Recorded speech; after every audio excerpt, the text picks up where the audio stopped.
You're a phony! Hey, this guy's a great big phony!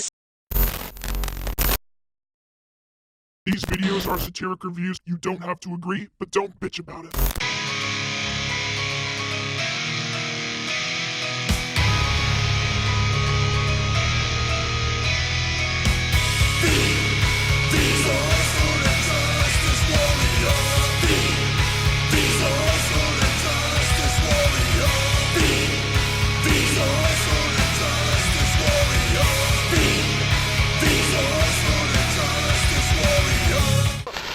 I hate this channel. Hey there, I'm the SIJW Infuso, and in the past I've talked about impersonator wrestlers. But today, I'm going to be talking about something a little different, but also something very similar. Imposter wrestlers. Now, what constitutes an imposter wrestler? Well, basically anytime someone was given the gimmick of being someone else. So, for example, The Undertaker. The Undertaker lost a casket match to Yokozuna, and the defeat was enough to make the man lose his smile. Oh wait, no, I'm sorry, wrong guy.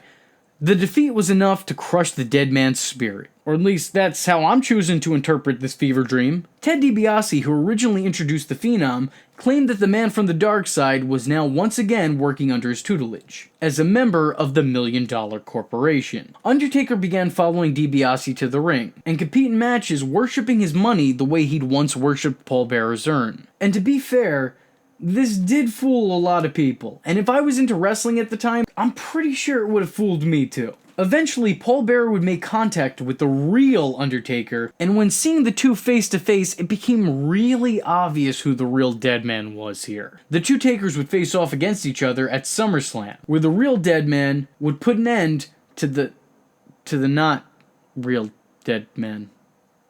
I guess. What? This loss would end Imposter Taker's time with the company. Imposter Kane. The Undertaker isn't the only one in his kayfabe family that was stuck seeing double. His brother Kane too once had an imposter, and it was probably just about as successful. During a match with Shelton Benjamin for his Intercontinental Championship, Kane was attacked by, well, Kane. Makes sense to me. The imposter wore Kane's original gear, looking at times like he just stepped out of a time machine, and at other times looking like a really bad cosplayer. The two would eventually have a match at the Vengeance pay-per-view, where the imposter would surprisingly get the victory on the real deal, but then would be written off the next night on Raw when Kane unmasked him and threw him out of the building. Despite the build-up and Kane himself implying he knew who was beneath the mask tormenting him, he never made an effort to reveal his identity. So endeth Imposter Kane's tenure. Sting. Sting was seen on multiple occasions with the NWO, causing the WCW locker room to turn their backs on Sting, believing that he betrayed them. Of course, in actuality, this wasn't Sting. This was the man called Stink. Or at least that's what the fans would call him. An imposter who, truthfully speaking, looked nothing like the original. I remember getting so confused as a kid at the notion of two Stings, but come on, how did this ever get past me? They're two entirely different looking dudes. What's really head-scratching to me, though, is that he continued to be fake Sting after the jig was up. After he'd already been discovered, he still went around as Sting. Why?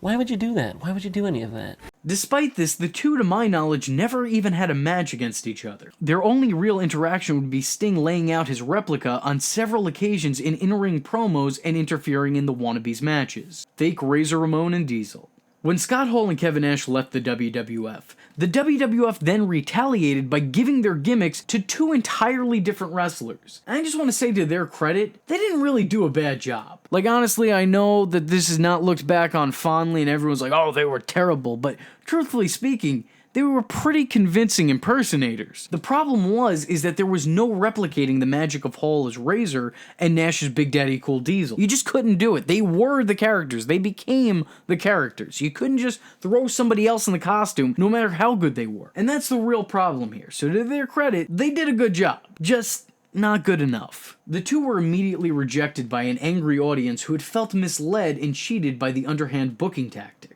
The WWF would continue to push the gimmick while openly acknowledging the frauds, but they'd still continue to get the wrong kind of heat. They'd compete in that year's Royal Rumble, and their gimmicks were dropped as soon as their feet touched the mat. It isn't all bad though, as Fake Diesel would go on to become Kane, and would have to deal with an imposter of his own. See that? Wrestling's like poetry. Full circle. Full circle. Mankind. Now this one's a little bit more obscure, and I don't know how many people are actually going to remember this, but thankfully I have a little bit of footage here to back me up. But for a very brief point in time, there was in fact a fake Mankind in the WWF, portrayed by none other than Midian. And he did a pretty damn good Mick Foley impression too. Boy, let me tell you, before Triple H fired me, I was somebody. I wasn't afraid of anything. Surrounded by all my great fans. Hey, there's one. Hey, little buddy, how'd you like an autograph? No? How about a hug? Give me a hug. Stay away from the kids. There isn't one thing in this entire world that I'm scared of. I'm Mankind. Oh, I want to go on the roller coaster. Can't change the rules for anybody. You're gonna have to exit the park, please. Well, would this change your mind? Control, we've got a security problem. That Woody Woodpecker? Where? He worked for Triple H and Stephanie McMahon while they were in a feud with Mankind, and he'd intentionally make a mockery of Mrs. Foley's baby boy. Something Foley didn't take lightly. Goldberg. Am I cheating by putting Goldberg on here? I mean, I feel like it, but I also kinda don't think so. I mean, yes, he was a parody, but you know what? I think he fits the list just fine. Goldberg was the WWF's way of goofing on WCW's golden boy, Goldberg. His appearance and mannerisms were just a very exaggerated and also somehow under-exaggerated replication of the Master of the Jackhammer. As they were in two separate companies, there was no real payoff here behind mocking the competition. Though when Goldberg did show up in WWE a few years later, he did get his receipt on little Dwayne Gill. Renegade. The Renegade was WCW's answer to the Ultimate Warrior. They hired a lookalike, and I am using that word lightly, to don the Warrior's tassels, and be referred to as the Renegade Warrior. Subtle. From the shaking of the ropes, to his entrance song, to his splashes, to his overall appearance, it was obvious that this was an attempt at the second coming of the man who invented the word distrucity. The comparisons were so obvious that the Ultimate Warrior had to come out publicly to state that he was in fact not the Renegade Warrior. Again, who was this fooling? Who really thought he was? Warrior wasn't a fan of the imitation, but would work alongside him again as he served as the body double for the Warrior when the Warrior finally did come to WCW. Black Machismo. I mentioned Jay Lethal's Black Machismo gimmick in my impersonator video, but his time as such kind of fits a double role here. Lethal was just going around imitating wrestlers, but he was stuck on the Macho Man impression for an extended period of time. He, for a time being, stopped being referred to as Jay Lethal and was exclusively called Black Machismo. So I'm gonna go ahead and count this one too. And say what you want about it.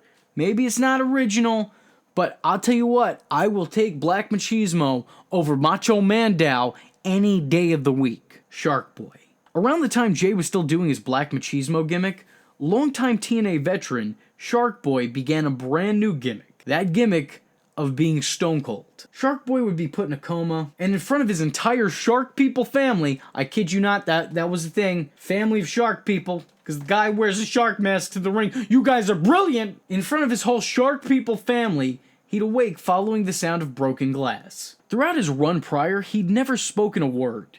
But now he was cutting full-fledged parody promos. He began drinking clam juice in the ring following his matches and entering the ring with a familiar black vest and an iconic swag. His impression of Austin was pretty dead on, but why TNA would ask Sharkboy to impersonate the competition's top star from half a decade ago at this point in time is still very questionable. And in closing, I think the whole prospect of an imposter wrestler is interesting.